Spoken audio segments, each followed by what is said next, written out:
RTC బస్సుల్లో పురుషులకు ప్రత్యేక సీట్లు కేటాయించాలని ఓ యువకుడు బస్సుకు అడ్డంగా నిలబడి నిరసన వ్యక్తం చేశారు.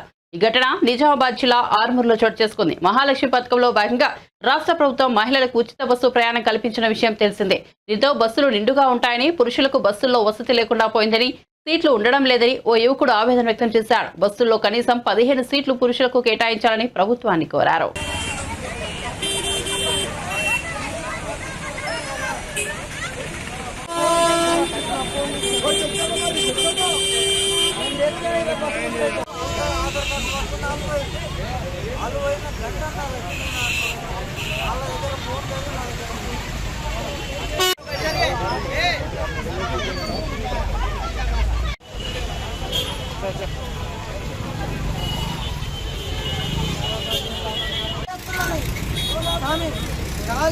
బస్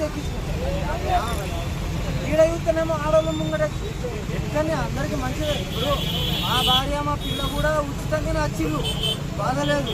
కానీ మొగోళ్ళని కూడా ఇచ్చేయాలి.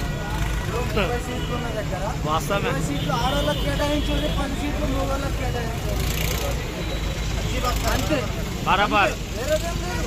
ఏమంటున్నా అంటే నాకు